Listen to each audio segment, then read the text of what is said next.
नमस्कार दोस्तों, आपका स्वागत है मैथ 2 के इस नए वीडियो में। और इसमें हम वीक 9 को स्टार्ट करेंगे। और इस वीडियो में मैं 9.1 के थ्योरी पार्ट और एक्टिविटी पार्ट दोनों को कवर करूंगा। डिस्क्रिप्शन में मैं टाइम स्टैम्पिंग कर दूंगा एक्टिविटी के लिए, तो अगर आप पर्टिकुलर एक्टिविटी पे जाना चाहते हैं तो आप वन क्लिक में वहां जा सकते हैं। लेकिन मैं आपसे कहूँगा कि आप थ्योरी पार्ट भी ज़रूर देखें, क्योंकि ये यहाँ से नया चैप्टर शुरू हो रहा है और वो है मल्टी वेरिएबल कैलकुलस का। तो मल्टी वेरिएबल कैलकुलस बिल्कुल नया है अभी के लिए। तो इसमें बहुत सारी नए टर्म्स, नई चीज़ें एक्सप्लेन की गई हैं, जो बताई गई हैं, जिसको समझना आपके लिए ज़रूरी है। अगर आप उसे नहीं समझें, नए टर्म्स की मीनिंग नहीं समझे, उसका एक्सप्लेनेशन नहीं समझे, हालाँकि कुछ नया नहीं है तो वही चीज़ें जो अभी तक आप करते आए हैं, पढ़ते आए हैं, लेकिन उसी को थोड़ा नए तरीके से कहा गया है। तो अगर आप उसे समझ लेंगे तो आपके लिए क्वेश्चंस करना ईज़ी रहेगा। तो मैं आपको यही सजेस्ट करूँगा कि थ्योरी पार्ट भी आप पूरा देखें। और अगर आप फास्ट स्पीड में देखते हैं और थोड़ा आपका अटेंशन इधर-उधर रहता है, तो मैं कहूँगा थोड़ी देर के लिए आप अभी फ़ोकस्ड हो जाएँ और स्पीड को नॉर्मल कर लें। क्योंकि शुरुआत की कुछ चीज़ें जो बेसिक होती हैं, अगर उसे आप मिस कर जाएँगे, तो फिर आगे वो आपको कष्ट देंगी। इसलिए बेसिक क्लियर होना बहुत ज़रूरी है, ठीक है? और मोस्ट प्रॉब्ली यही होता है कि जो बेसिक क्लियर नहीं हो पाता, इसलिए आपको दिक्कत होती है। तो जो स्लाइड्स में जो चीज़ें बताई गई हैं, जो सर ने वीडियो में चीज़ें एक्सप्लेन की हैं, उसको आप कैच नहीं कर पाते कि वो कहा क्या गया है। मैं उसी को डिकोड करूँगा। मैं कुछ भी नया या आउट ऑफ सिलेबस चीज़ें आपको नहीं इम्पोर्ट करूँगा, मतलब आपको नहीं बताऊँगा। मैं आपको वही चीज़ बताऊँगा जो सिलेबस के अंदर है, और जो सर ने बताई है उसी को मैं डिकोड करूँगा, जिससे कि आपको आसानी से समझ में आ जाए ईज़ी लैंग्वेज में। ओके? तो बिना कोई समय गँवाए चलिए शुरू करते हैं, और कोशिश अच्छी लगे तो वीडियो को लाइक, शेयर, सब्सक्राइब करते रहिएगा, ठीक है? उससे मुझे मोटिवेशन मिलता है। Okay, thank you. तो शुरू करते हैं मल्टी वेरिएबल कैलकुलस। तो इसके पहले कि मैं स्लाइड और वीडियो कंटेंट पे आऊँ, मैं पहले आपको बता दूँ कि इसमें कुछ चीज़ें जो टर्म्स यूज़ किए जाएँगे, उसकी मीनिंग्स क्या है, मैं एक लेमन लैंग्वेज में आपको बता देता हूँ। तो जैसे कि आप देख रहे हैं कि ये जो है मल्टी वेरिएबल है। कैलकुलस तो आप जानते हैं, कैलकुलस एक मैथ का एक पार्ट है। मल्टी वेरिएबल का क्या मतलब हुआ? मल्टी वेरिएबल बिल्कुल सिंपल मीनिंग है गाइस। वेरिएबल का मतलब होता है एक्स एंड वाई, आप जानते हो। लेमन लैंग्वेज में बात करें कि वो ऐसी टर्म्स जिनके वैल्यू वेरी करते हैं, एक्स एंड वाई।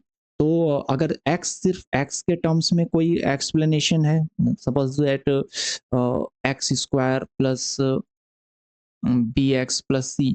तो यहाँ पर देखो, बी कांस्टेंट है, सी कांस्टेंट है, वेरिएबल एक्स है।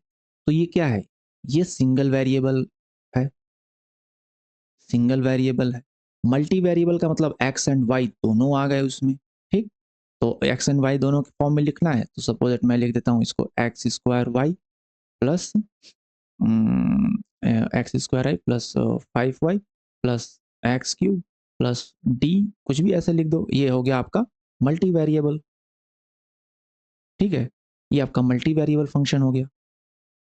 और ये आपका सिंगल वेरिएबल फंक्शन है, सिंगल वेरिएबल। ये हो गया multi variable function. Clear? Okay. और कुछ चीज़ें और टर्म्स जो आएँगे वो बारे में बताता हूँ। एक टर्म आएगा स्केलर, और एक आएगा वेक्टर। स्केलर क्या होता है और वेक्टर क्या होता है, आओ समझ लेते हैं। कलर चेंज कर दें क्या? देखो, स्केलर क्या होता है? स्केलर से आप क्या समझते हो? स्केलर से आप ये समझते होगे ए, बी, सी, डी, स ऐसा कुछ जो सिर्फ़ सिंगल टर्म हो वो स्केलर होगा, ठीक? ओके। तो मैं यहाँ पे थोड़ा-सा और इसको ब्रॉडर एरिया में आपको बता दूँ कि स्केलर का मतलब यहाँ पे क्या होता है। स्केलर का मतलब वो जो एक सिंगल वैल्यू दे। हुँ? Single value. कहने का मतलब ये हो गया, single value multi variable function और vector valued multi variable function. और यहाँ पर स्केलर, तो स्केलर का मतलब यहाँ पे हम ऐसे लेंगे कि ऐसा कोई एक्सप्लेनेशन अलजेब्रिक एक्सप्लेनेशन ऐसा जो सिंगल वैल्यू रिटर्न करे, उसको हम स्केलर का कंसीडर करेंगे। जैसे अगर मैं बात करूं कि a x square plus b x plus c, तो ये आपको क्या देगा? ये अगर इसमें आप x की वैल्यू रखोगे, b की वैल्यू रखोगे, c की वैल्यू रखोगे, तो इस तीनों को ऐड करके आपको एक आउटपुट देगा। सपोज दैट वो आउटपुट y है, तो ये भी एक स्केलर ही कंसीडर किया जाएगा। ठीक है, ये एक स्केलर है। ठीक है, स्केलर और वेक्टर में क्या डिफरेंस है, बस आप ये समझ लो कि वेक्टर में जो होगा आपका बीच में कॉमा आ जाएगा, कॉमा सेपरेटेड टर्म्स होंगे, लाइक जो है एक्स वाई जी, ये सब वेक्टर हो गया। ये वेक्टर हो गया। दूसरी चीज मैं आपको बता दूं कि सिर्फ ऐसा ही वेक्टर नहीं होगा। वेक्टर जो है single terms X Y Z तो होगा, लेकिन ये इन टर्म्स में भी एक्सप्लेने फंक्शन के टर्म में भी होगा। स्केलर वैल्यूड फंक्शन भी हो सकते हैं वेक्टर में। जैसे अब यहाँ पर है, तो अब अगर मैं इसको कहूँ कि X plus Y first term हो गया, दूसरा टर्म एक्स वाई हो गया, और तीसरा टर्म हो गया X plus three Y plus two Z. तो ये क्या है, ये है तो वेक्टर, लेकिन वेक्टर का जो इंडिविजुअल टर्म है वो आपके स्केलर वैल्यूड फंक्शन। ठीक है, ये आपको स्केलर आउटपुट देंगे, एक सिंगल आउटपुट देंगे, ये आपके स्केलर फंक्शन है। और ये पूरा आपका वेक्टर फंक्शन है। ये अगर पूरे की बात करें तो ये आपका वेक्टर फंक्शन है और ये आपके स्केलर फंक्शन। तो होप अभी आपको मल्टी वेरिएबल और सिंगल वेरिएबल पता चल गया होगा। स्केलर फंक्शन किसे बोलते हैं, स्केलर वैल्यूड फंक्शन होते हैं जिसमें सब प्लस माइनस का अर्थमेटिक कंपोजिशन के साथ वैल्यूज होंगे, जो टोटल आउटपुट आपको एक सिंगल वैल्यू देगा, वो स्केलर कंसीडर किया जाएगा। वेक्टर फंक्शन वो होंगे जिसमें कॉमा सेपरेटेड वैल्यू होंगे, और इसमें एक्स वाई जी ऐसे सिंगल टर्म्स भी हो सकते हैं, और कॉम्बिनेशन ऑफ टर्म्स भी हो सकते हैं। जो ये फंक्शन जो होंगे इनको हम पूरे फंक्शन को वेक्टर वैल्यूड फंक्शन बोलेंगे, लेकिन इसके सिंगल टर्म्स जो है इसको हम स्केलर वैल्यूड फंक्शन बोलेंगे। ठीक है, तो होप ये तीन चार चीजें आप टर्म्स आपको क्लियर हो गया होगा। तो अब हम चलते हैं कंटेंट पे, स्लाइड्स। कंटेंट पे क्या क्या है उसको मैं डिकोड करूंगा कि कहाँ पे क्या क्या कहा गया है, क्या क्या मतलब है। देखो, recall function of one variable, one variable का फंक्शन जो हमने अभी पढ़ा है उसी को रिकॉल किया गया यहाँ पे। इसमें क्या है, इसमें जो है आपका फंक्शन जो होगा डी टू आर है, डी टू आर। आर का मतलब, आर का मतलब रियल नंबर हो गया, 1 2 3 4 5 6 ये हो गया। और डी जो है उसी का डोमेन है, वह D is a domain in are. D भी आपका आर का ही पार्ट है, आर का ही सबसेट है डी। तो आर टू आर एक फंक्शन है। उसमें हमने पढ़ा है लीनियर फंक्शन। लीनियर फंक्शन क्या होता है, इस तरह से होता है एम एक्स प्लस सी या a x plus b is equal to y, ऐसा लीनियर फंक्शन का फॉर्मेट हमने पढ़ा है। Polynomial function, polynomial function x square plus x plus one हमने पढ़ रखा है। ये सब जो है फंक्शन है सिंगल वेरिएबल के, वन वेरिएबल के, वन वेरिएबल के फंक्शन है। रेशनल फंक्शन मतलब जिसमें डिवीजन हो, X upon X square plus one, ये फंक्शन हमने पढ़ रखा है। Trigonometric function sine X cos X tan X हमने पढ़ रखा है। The exponential function E to the power X हमने पढ़ रखा है। लॉगरिथमिक फंक्शन लॉग एक्स हमने पढ़ रखा है। अर्थमेटिक कॉम्बिनेशन और कंपोजिशन, हम अलग अलग दो तीन फंक्शन का कॉम्बिनेशन और कंपोजिशन हमने पढ़ रखा है। Log x square plus one, e to the power sine x, e की power x plus e to the power minus sine x.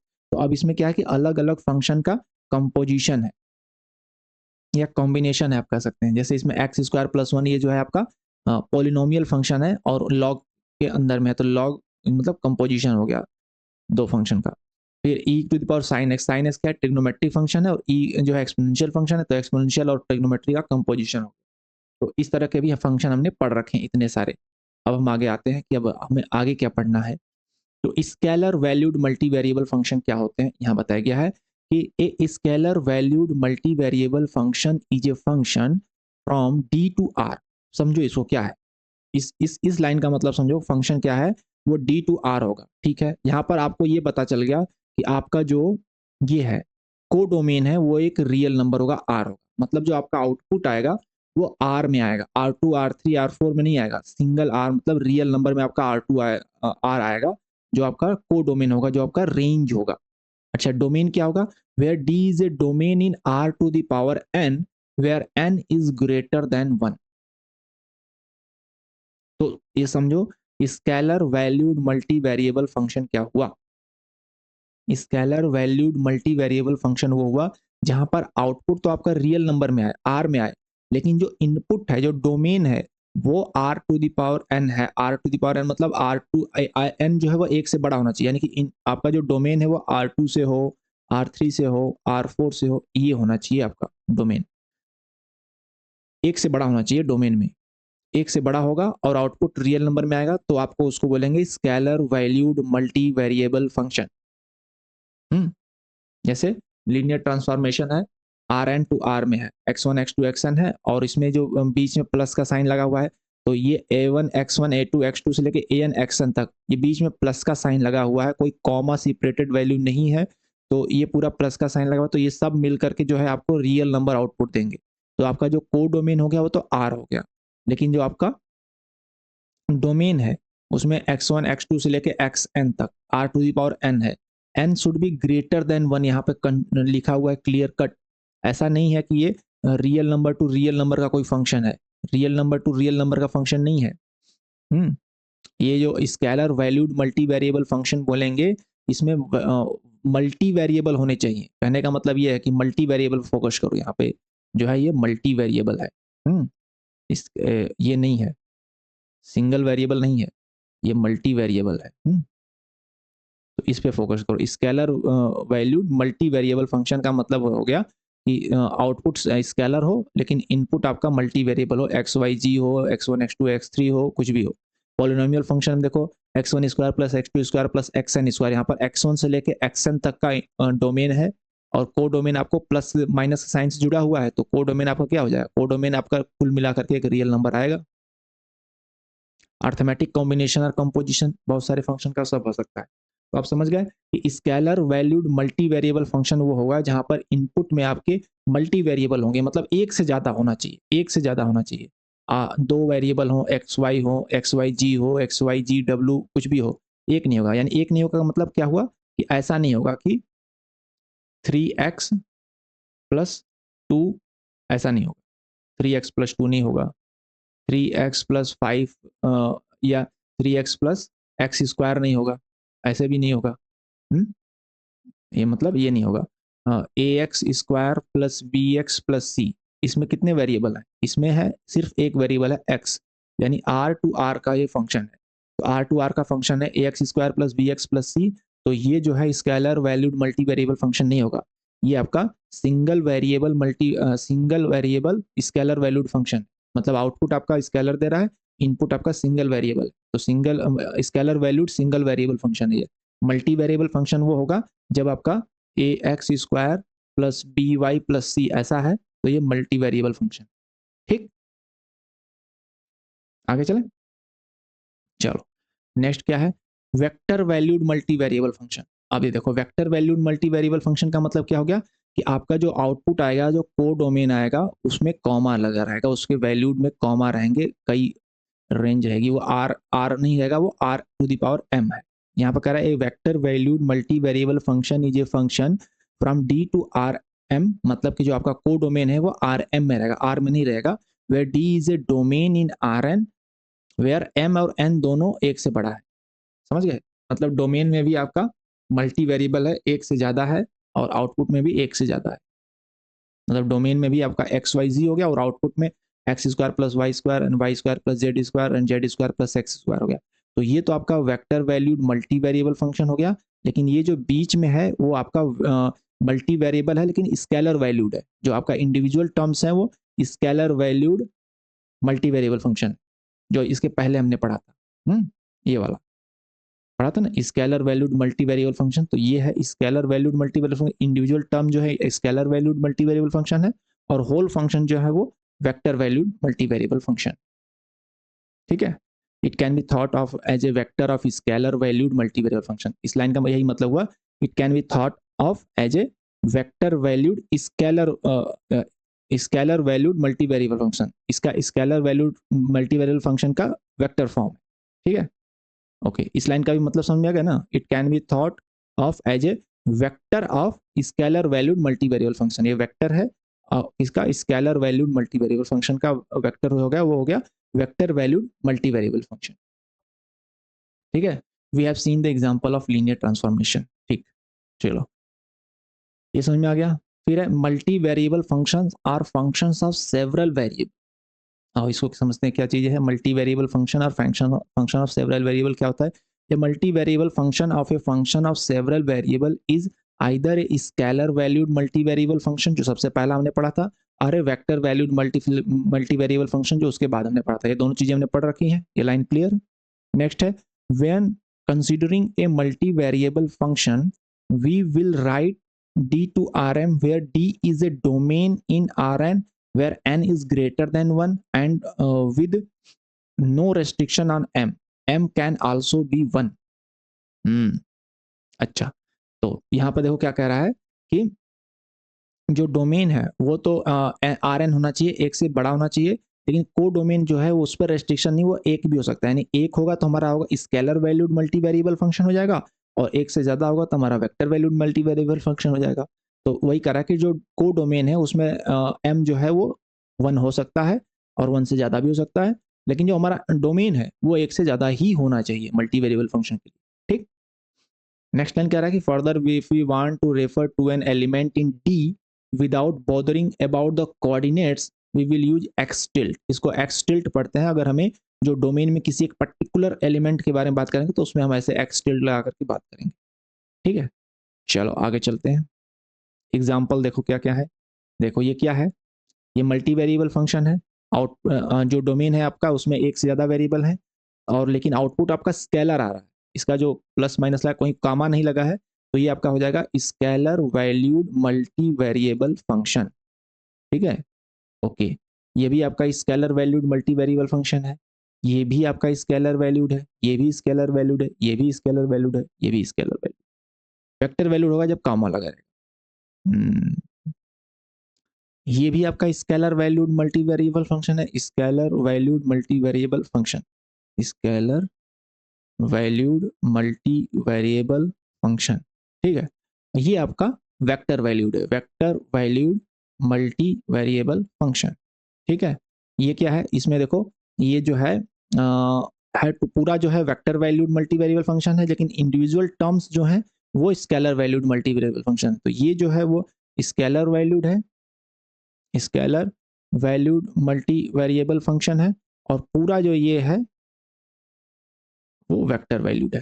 ठीक है, vector value multi variable function. Okay, D to R four है, इसमें R three to R four के transformation है, R three से R four. Okay, ये फिर ये सर ने बताया था पीस वाइज फंक्शन, जिसमें कुछ रेंज होती है, उसमें एक फिक्स वैल्यू होती है, फिर दूसरे रेंज में दूसरी वैल्यू होती है। इस तरह के भी फंक्शंस होते हैं। Okay, so the next is arithmetic operation and multi variable function. पे जो अर्थमेटिक ऑपरेशंस होते हैं, क्या क्या अलाउड है, क्या क्या हम कर सकते हैं, आइए इसको समझ लेते हैं। समझना बहुत जरूरी है, नहीं तो फिर गलती हो जाएगी। ठीक है, यहाँ पर देखो जो डी है, जो डोमेन की बात किया गया है वो आर एन है, सबसेट ऑफ आर एन है, और डी टू आर एम का फंक्शन होगा, मतलब R N to R M होगा function, R N to R M function होगा। जी जो है वो भी डी टू आर एम। तो ये समझो इसको, मैं इसको थोड़ा सा और ये कर लेता हूँ। जो हमारा एफ है, एफ भी हमारा R N to R M है, और जी हमारा जो है फंक्शन वो भी R N to R M है। मतलब ये समझो कि एफ और जी दोनों फंक्शन का डोमेन एक ही है, ये आप पहले क्लियर कर लो। एफ और जी दोनों का डोमेन एक है, डोमेन दोनों का एक है आर एन। ठीक है, आउटपुट भी आपका को डोमेन भी आर एम है, दोनों का एक है। तो जो डोमेन और कोडोमेन एक है उनकी बारे में बात हो रही है। The sum function of f plus g is defined on D by f plus g. दो फंक्शन का जो सम होगा वो इंडिविजुअल का सम करके हम जोड़ देंगे तो वो होगा, जहां पर डोमेन और कोडोमेन दोनों बराबर हैं। ठीक, फिर स्केलर वाला आता है कि अगर स्केलर है सी, कोई रियल नंबर है, तो स्केलर से किसी फंक्शन में अगर मल्टीप्लाई करना है तो ये हो जाता है सी इंटू एफ ऑफ एक्स, ऐसे हो जाता है स्केलर का, ये हो जाता है। ठीक है, ये हो गया एडिशन वाला। नेक्स्ट देखो, जो गुणा और भाग वाला है, मल्टीप्लीकेशन एंड डिवीजन वाला है, इसमें कंडीशन लगा है m इज इक्वल टू 1, इसलिए आप कंफ्यूज मत होना है, m इज इक्वल टू 1 लगा है। m इज इक्वल टू 1 का मतलब जो आपका को डोमेन है आर एम है वो आपका स्केलर वैल्यूड होना चाहिए, वो स्केलर वैल्यूड होना चाहिए वो आउटपुट। ऐसा नहीं कॉमा सेपरेटेड वैल्यू नहीं होनी चाहिए, उसमें वेक्टर नहीं चलेगा, उसमें स्केलर होना चाहिए। m इज इक्वल टू 1 है, देन प्रोडक्ट फंक्शन काम करेगा, f into g of x जो होगा, f of x into g of x होगा, सेम वे डिवीजन में भी होगा, f by g of x जो होगा वो f of x into divided g of x होगा। कंडीशन ये आपको अंडरस्टूड है, g of x not be equal to zero, क्योंकि वहाँ पर अनडिफाइंड हो जाएगा। ये तो कंडीशन आपको अंडरस्टूड है, पता होना चाहिए। बट कंडीशन मेन जो है वो है m इज इक्वल टू 1। ये वेक्टर वैल्यूड के लिए नहीं है, मल्टीप्लीकेशन और डिवीजन वाला रूल, ये स्केलर वैल्यूड के लिए है। यहाँ पर जो आपका कोडोमेन है rm है वो 1 होना चाहिए, ठीक है, स्केलर वैल्यूड। क्लियर, चारों लाइन क्लियर हो गई, आगे चलें। Functions obtained by composition. जो कंपोजिशन से फंक्शन बनते हैं F of G, G of X, यहाँ पर आपको पता होगा कि जैसे G of F of X है, तो एफ ऑफ एक्स का जो कोडोमेन है वो जी ऑफ एक्स के रेंज में होना चाहिए। ये चीज़ें हमने कई बार पढ़ रखी हैं। तो वही चीज़ें यहाँ पर बताई गई है, इसमें कोई ऐसी खास चीज़ नहीं है। तो now hope you are clear this. इसके बाद कुछ चीज़ें सर ने कर्व्स बताई हैं जो आरएम में होती हैं, इसके फॉर्मूले बताएं। लाइंस इन आरएम, लाइंस के फंक्शन आपको इक्वेशन पता है क्या होता है, y is equal to m x plus c. फिर graph of a function in one variable, एक वेरिएबल कोई ग्राफ है, जैसे एक्स स्क्वायर प्लस 2 ग्राफ हो गया है। फिर conics in R two, conics का जो फॉर्मूला होता है वो X square upon A square plus Y square upon B square is equal to 1 होता है। तो यहीं से आपका जो सर्किल का भी फार्मूला आ जाता है, इसी से अगर बन जाता है, अगर आप ए स्क्वायर और A is equal to B हो जाए तो X square plus Y square is equal to A square हो जाता है, ये आपका सर्किल का फार्मूला हो जाता है। हेलिक्स होता है कि हेलिक्स का सर ने बताया कि इक्वेशन ऐसा होता है कॉस टी साइन टी और टी।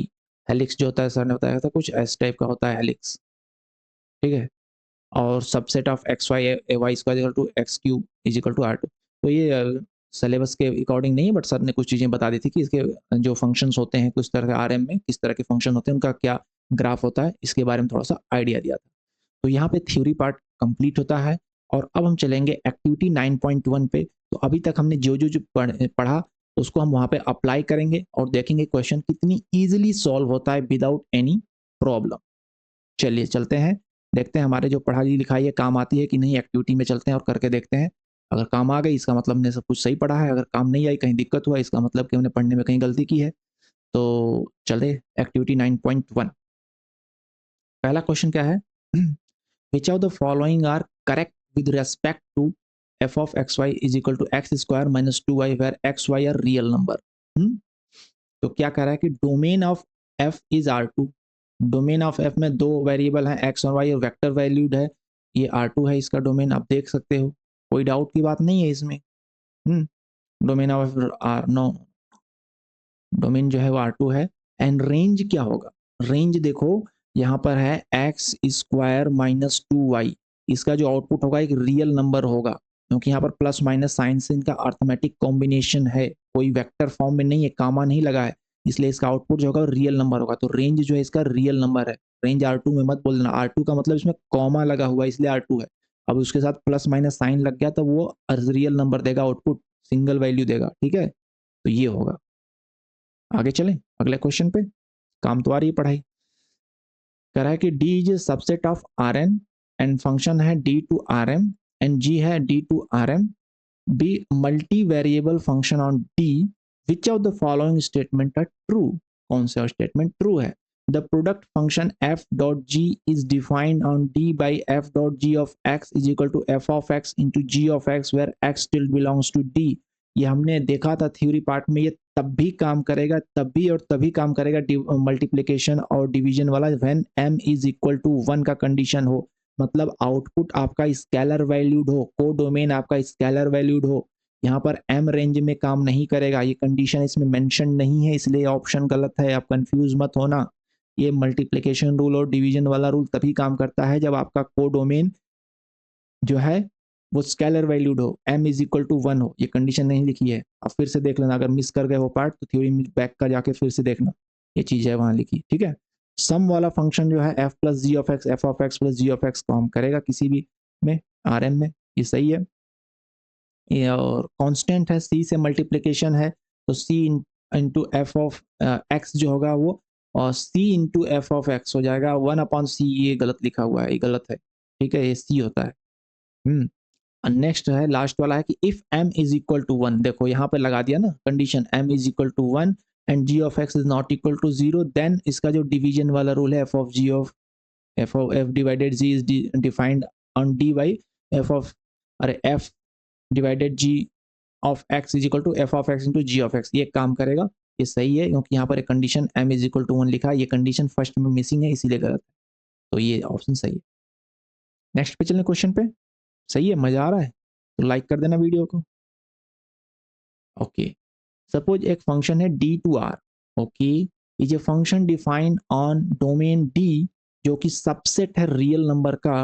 ओके, रियल नंबर पे डिफाइंड है, which of the following can be f. तो इसमें एफ क्या क्या हो सकता है जिसमें आपका डोमेन रियल नंबर हो, डोमेन आपका रियल नंबर हो और आउटपुट भी रियल नंबर आए। बताओ। तो अभी हम देखें फर्स्ट ऑप्शन जो है, इसमें हमारा डोमेन जो है रियल नंबर फुल नहीं हो सकता, डी जो सबसेट डी हो सकता है, सबसेट तो हो सकता है, ठीक। ओके, हाँ डी हो सकता है सबसेट का, क्योंकि एक्स का एक रेंज होगा, पूरा रियल नंबर तो नहीं होगा, एक्स का एक रेंज होगा। लेकिन लेकिन लेकिन आउटपुट जो होगा वो रियल नंबर होना चाहिए, और यहाँ आउटपुट भी रियल नंबर आ जाएगा। लेकिन लेकिन लेकिन यहाँ पे ये देखो, यहाँ पर जो प्लस और माइनस का साइन लगा है, यानी कि एक आउट इनपुट के लिए आपके दो आउटपुट आ रहे हैं, वन इनपुट गिविंग दो आउटपुट।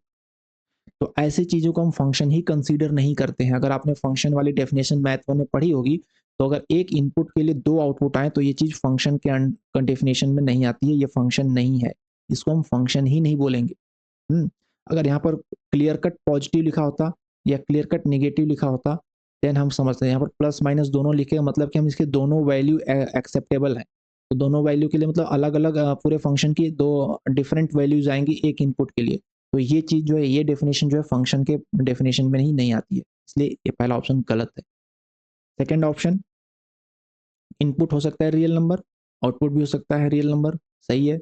यहाँ भी इनपुट रियल नंबर हो सकता है, रियल नंबर एक्चुअली नहीं कह रहा है, डी कह रहा है, जो कि डी जो है सबसेट है रियल नंबर का। मतलब अगर फुल रियल नंबर कहता तो और भी चीजें गलत हो सकती थी, लॉग में भी कुछ रेस्ट्रिक्शंस आ जाएंगी, क्योंकि लॉग के अंदर भी पॉजिटिव वैल्यूज आती हैं। तो लेकिन पावर 4 है तो हमेशा पॉजिटिव ही आएगा, इसमें कोई डाउट है नहीं, तो ये सही है।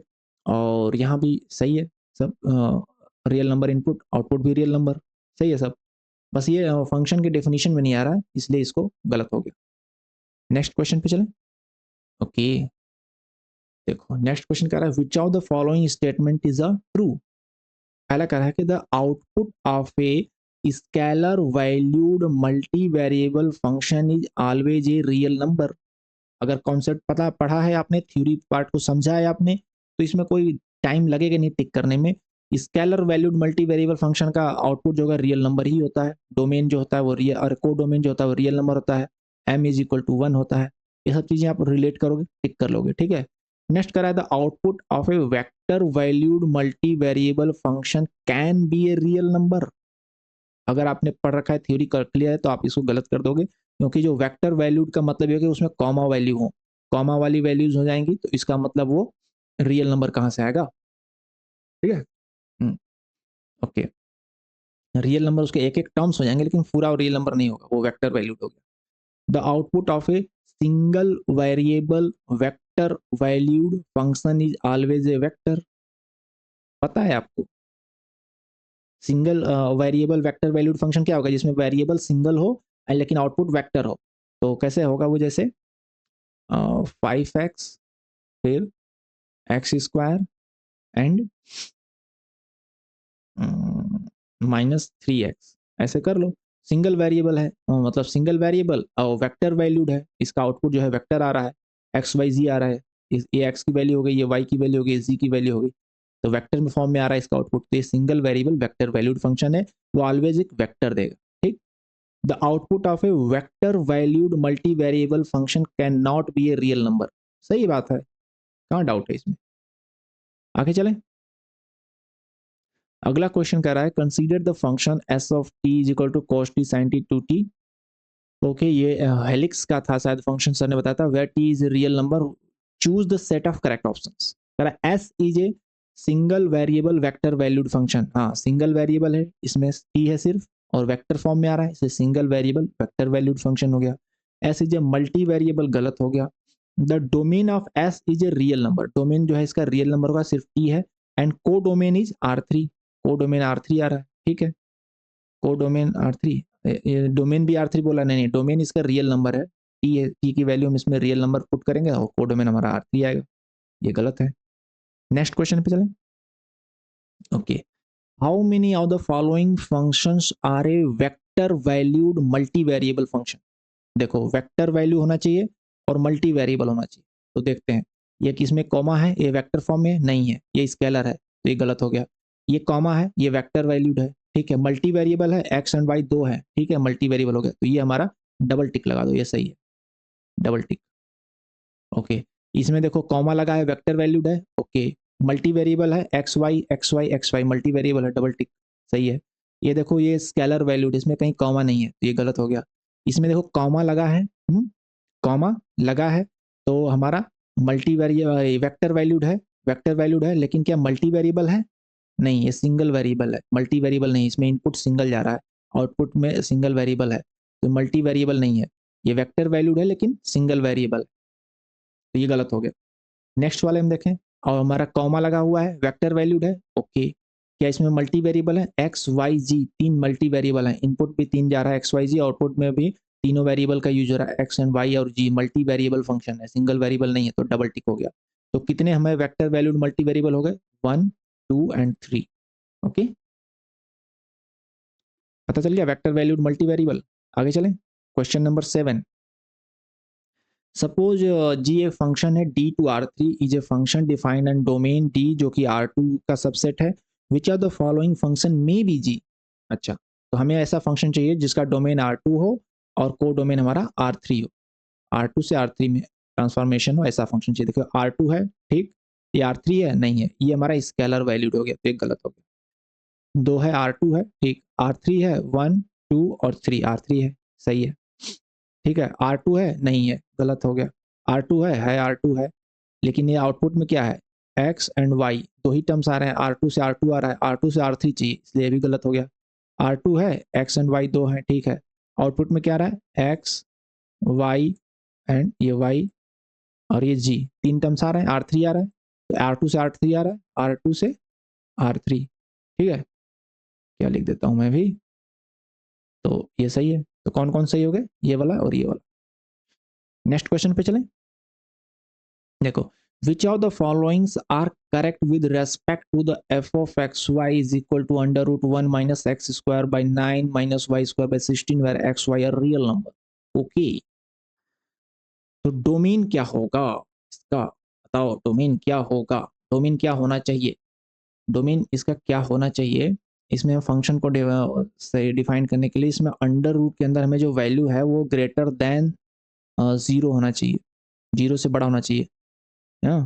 तो इसकी मिनिमम वैल्यू 0 एक्सेप्टेबल है, तो मिनिमम वैल्यू 0 होने का मतलब कि ये 1 है, तो ये हमारा 1 हो सकता है, मिनिमम मैक्सिमम, मैक्सिमम इसकी वैल्यू 1 हो सकती है। तो कह रहे डोमेन ऑफ डी जो है एक्स वाई होगा, जहाँ पर x square by 9 plus Y square by 16 is less than और इक्वल टू 1, मैक्सिमम वैल्यू इसकी 1 हो सकती है, क्योंकि इस पूरे फंक्शन अंडर रूट के अंदर पूरे फंक्शन की वैल्यू जो होती है मिनिमम 0 हो सकती है, 0 से नीचे नहीं जानी चाहिए। 0 तब होगी जब x square by 9 plus Y square by 16 1 होगा, तो सही है ये, ठीक। नेक्स्ट में क्या करा है कि it should be greater then even, greater than होगा तो निगेटिव वैल्यू हो जाएगी, तो अंडर रूट के अंदर में निगेटिव वैल्यू जो है वो आपको कॉम्प्लेक्स नंबर देगा, तो ये हमारे सिलेबस का पार्ट नहीं है कॉम्प्लेक्स नंबर, हम रियल नंबर पे ही सीमित हैं, तो ये गलत हो जाता है। फिर कह रहा है रेंज ऑफ एफ, रेंज क्या होगी इसकी जो है मिनिमम वैल्यू 0 हो सकती है, तो रेंज इसकी 0 से लेके मैक्सिमम वैल्यू क्या हो सकती है,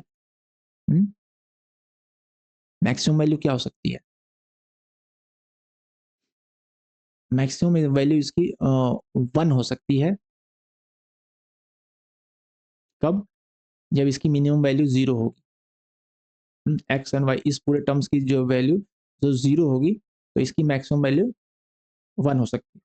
क्यों भाई, ऐसा क्यों, 1 से ज़्यादा क्यों नहीं, क्योंकि देखो यहाँ पर भी स्क्वायर है और यहाँ पे भी स्क्वायर है, तो ये जो टर्म्स हैं ये टर्म्स हमेशा पॉजिटिव वैल्यू देंगे, तो पॉजिटिव वैल्यू देंगे और इनके आगे निगेटिव साइन लगा है, तो निगेटिव में ये इनको हम मैक्सिमम 1 तक एक्सेप्ट कर सकते हैं, ताकि हमारे फंक्शन टोटल 0 बन जाए, निगेटिव में इससे ज़्यादा नहीं जा सकते हैं। और पॉजिटिव बनाने के लिए, अगर निगेटिव को पॉजिटिव बनाने के लिए इनका निगेटिव होना चाहिए, लेकिन ये चूंकि स्क्वायर वैल्यूड है तो कभी निगेटिव होंगे नहीं, तो इसलिए इसकी मैक्सिमम वैल्यू जो जा सकती है, अरे मैक्सिमम वैल्यू तो बहुत जा सकती है, लेकिन मिनिमम वैल्यू जो जाएगी वो जाएगी 0, जिसके लिए टर्म पूरे फंक्शन की वैल्यू मैक्सिमम होगी 1। तो रेंज हमारा 0 से 1 होगा। 1 माइनस 0 जो होगा ये √1 इज इक्वल टू 1 देगा। 1 से ज़्यादा हमारा नहीं होगा। 1 से ज़्यादा तब होता है जब ये प्लस और प्लस हो जाते हैं, लेकिन ये प्लस तब होंगे जब ये हमारे आउटपुट जो है निगेटिव देते तो माइनस माइनस प्लस हो जाता है, लेकिन जब ये स्क्वायर है तो निगेटिव तो देगा नहीं, तो इसलिए हमारा रेंज जो है 0 से 1 होगा, ना कि इन्फिनिट। ये वाला सही है।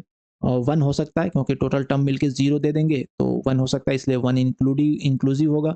ये वाला गलत होगा, 1 को छोड़ रहा है तो ये गलत है। 1 हो सकता है क्योंकि ये टर्म्स पूरे 0 हो सकते हैं, और इनफाइनाइट वाला गलत है। तो नेक्स्ट क्वेश्चन पे चलें।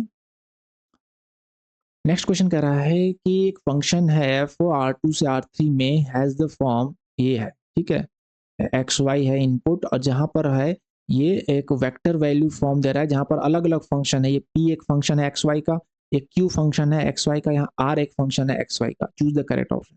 कह रहा है F is a multi variable vector valued function. F जो है हमारा आउटपुट वेक्टर फॉर्म में दे रहा है, तो ये हमारा वेक्टर वैल्यूड फंक्शन हो गया, और इनपुट भी मल्टी वेरिएबल ले रहा है और आउटपुट भी मल्टी वेरिएबल से रिलेटेड दे रहा है, तो ये हमारा multi variable vector valued function हो गया। सिंगल वेरिएबल गलत है। And p q r r single variable vector. P q r क्या है? ये भी एक फंक्शन है पी क्यू आर जो एक्स वाई के फंक्शन है, तो ये भी मल्टी वेरिएबल हो गए क्योंकि इसमें इनपुट जो है एक्स एंड वाई दो जा रहा है, तो मल्टी वेरिएबल हो गए। और आउटपुट क्या देंगे? सिंगल वेरिएबल देंगे या स्केलर वैल्यू या वेक्टर वैल्यू देंगे? ये स्केलर वैल्यू देंगे क्योंकि हमारा ये पूरा वेक्टर वैल्यूड है, तो इसके अंदर में जो तीनों टर्म है वो स्केलर वैल्यूड होने चाहिए। तो P q are single variable नहीं, गलत हो गया। मल्टी वेरिएबल वेक्टर वैल्यूड गलत हो गया। मल्टी वेरिएबल स्केलर वैल्यूड, वो स्केलर वैल्यू देंगे। ये तीनों जो अलग अलग जो फंक्शन है पी क्यू आर, ये स्केलर वैल्यू देंगे, तो हमारा ये x comma y comma g form में वेक्टर वैल्यूड आएगा। तो ये multi variable scalar valued function, ठीक, p q r. Next question पे चलें। क्वेश्चन नंबर 10 क्या कह रहा है कि कंसीडर ए फंक्शन जो है √x² / 9 - y² / 4 note an ellipse is of the form of x² / a² and y² / b² is equal to 1। इस तरह से इलिप्स का फॉर्मूला होता है where a and b are the dimension of the ellipse. Okay, तो कह रहा है ellipse of increasing size represent the curves c. C जो कर्व है फंक्शन का है, फंक्शन का एक्सप्लेनेशन जो है वो सी कर्व है, where c is increases from 0 towards 1। अच्छा देखो, अगर ये हमारा इलिप्स है, इलिप्स का फॉर्मूला ये होता है x² / a² + y² / b² equal to 1, यानी कि ये जो हमारा फॉर्मूला है वो इलिप्स का फॉर्मूला है। तो ये अगर इंक्रीज होगा तो हमारा फंक्शन जो है, जो हमारा कर्व है सी, सी का मतलब जो फंक्शन है एक्स वाई का, तो ये जो फंक्शन होगा अगर ये वैल्यू हमारी इंक्रीज होगी तो हमारा 1 माइनस दिस वैल्यू है, तो हमारा फंक्शन की वैल्यू डिक्रीज होगी। तो ये इंक्रीज होगा तो सी इंक्रीज नहीं होगा, सी डिक्रीज होगा, इसलिए गलत है। सेकंड ऑप्शन देखो क्या कर रहा है कि अगर इलिप्स की साइज डिक्रीजिंग होगी, decrease size represent the curve, तब हमारा सी जो है वो इंक्रीज होगा 0 से 1 तक, क्योंकि इस पूरे फंक्शन की वैल्यू जो हमने अभी प्रीवियस क्वेश्चन में देखा था वो मिनिमम 0 हो सकती है, इस तरह का जो है एक्सप्लेनेशन उसमें, और मैक्सिमम 1 हो सकती है। तो 0 से 1 तक ये इंक्रीज होगा फंक्शन जब हमारा इलिप्स जो है वो डिक्रीज होगा, अपोजिट चलेगा। इलिप्स हमारा डिक्रीज होगा तो फंक्शन हमारा जो है सी जो है वो इंक्रीज होगा। यहाँ पर दोनों इंक्रीज कर रहा है तो गलत है, ये और ऑप्शन सही। Ellipse of constant size represent the curve function is equal to. Constant size जो है, इलिप्स जो है कांस्टेंट साइज का है, हाँ? तो ये कह रहा है कि अगर सी इलिप्स कांस्टेंट साइज का होगा तो हमारा सी जो है वो इंक्रीज करेगा 0 से 1 तक। अरे नहीं, जब इलिप्स हमारा कांस्टेंट हो जाएगा तो हमारा आउटपुट जो फंक्शन है वो भी तो कांस्टेंट हो जाएगा, तो वो इंक्रीज कहाँ से करेगा, इसलिए गलत है। नेक्स्ट कह रहा है द कर्व सी जो है ये है बिलोंग्स करेगा 0 से लेके 1 तक, जिसमें 1 को इसने छोड़ दिया। Can not be represented by N ellipse. Can not be represented by N ellipse, क्यों नहीं?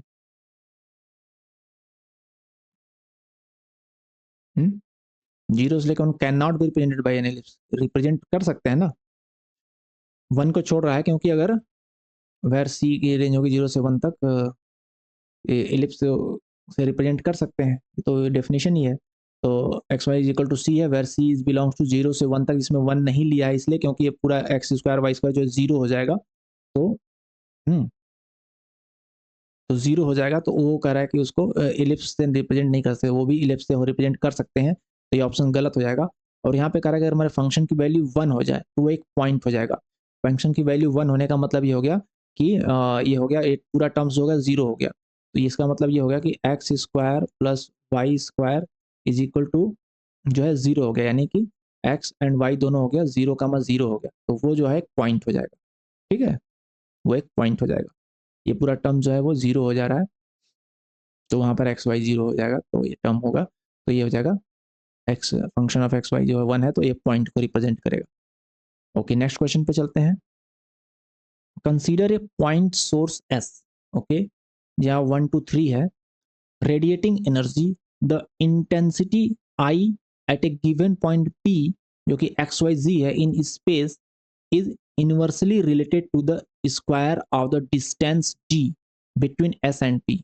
ओके, ये लिखा हुआ है 1/d² है, इनवर्सली प्रोपोर्शनल है एक्स वाई जे का, इंटेंसिटी जो है वो इनवर्सली प्रोपोर्शनल है डिस्टेंस डी के, where k is a real positive constant है, चूज द करेक्ट ऑप्शन। कह रहा है intensity I is constant on x Y z, x minus 1 का स्क्वायर, वाई माइनस 2 का स्क्वायर प्लस जेड माइनस 3 का square is equal to 1। Okay, तो कह रहा है इंस्टेंट इंटेंसिटी आई जो है कांस्टेंट होगा यहाँ पे। तो देखिए ये दोनों के बीच के डिस्टेंस पे ये डिपेंड कर रहा है, तो एस हमारा क्या है, एस हमारा है 1 2 एंड 3, और इंटेंसिटी आई जो है उसका है एक्स वाई एंड जी, और हम डिस्टेंस वाले फॉर्मूले से जानते हैं कि इनके बीच का डिस्टेंस जो होता है वो क्या होगा, जो डिस्टेंस है डी होगा अंडर रूट एक्स का एक्स माइनस 1 का स्क्वायर, एक्स माइनस 1 का square plus y minus y 1 minus y 2, यानी कि वाई माइनस 2 का स्क्वायर प्लस जी माइनस 3 का स्क्वायर अंडर रूट। तो डी स्क्वायर क्या हो जाएगा, डी स्क्वायर के इनवर्सली प्रोपोर्शनल है, तो डी स्क्वायर जो होगा अंडर रूट हट जाएगा, आपका ये हो जाएगा एक्स माइनस 1 का स्क्वायर प्लस वाई माइनस 2 का स्क्वायर प्लस जी माइनस 3 का स्क्वायर, तो ये आपका डी स्क्वायर हो गया। तो कह रहा है कि इंटेंसिटी कांस्टेंट होगी अगर ये x minus 1 square plus y minus 2 का plus z minus 3 square is equal to 1 हो जाए, तो इज इक्वल टू 1 होगा तो क्या हो जाएगा, ये इज इक्वल टू के हो जाएगा, तो के कांस्टेंट हो जाएगा, डिस्टेंस बिटवीन जो है इंटेंसिटी आई जो है, आई इज इक्वल टू के हो जाएगा, तो कांस्टेंट हो जाएगा, तो वही करा intensity is constant on this, सही है। फिर का इंटेंसिटी इज कांस्टेंट ऑन, अगर इसकी वैल्यू 2 हो जाए, इसकी वैल्यू 2 आ जाए, तो क्या हो जाएगा, आई इज इक्वल टू के बाई 2 हो जाएगा, तो ये भी तो कांस्टेंट ही हो गया, के बाई 2 भी एक कांस्टेंट है, तो ये भी कांस्टेंट हो जाएगा, अगर इसकी वैल्यू फिक्स हो जाए तो कांस्टेंट हो जाएगा। फिर कह रहा है intensity is constant on x y z if x square plus Y square plus z square is equal to 1।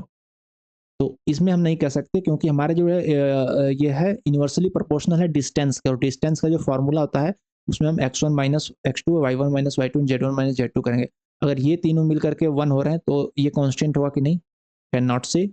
Same way fourth option को भी हम कहीं नहीं कह सकते, अगर वो डिस्टेंस हमारा कांस्टेंट हो रहा है तो ये जो है इंटेंसिटी कांस्टेंट होगी। ठीक है, ओके, होप ये क्लियर हो गया। तो यहाँ पर एक्टिविटी 9.1 खत्म होती है, और मैं आपको यहाँ पर तक बने रहने के लिए वेरी वेरी थैंकफुल कहूँगा, और आप भी अगर अच्छा लगे तो वीडियो को लाइक शेयर एंड सब्सक्राइब करें और सपोर्ट करें। अगले वीडियो में जल्द मुलाकात होगी। Thank you.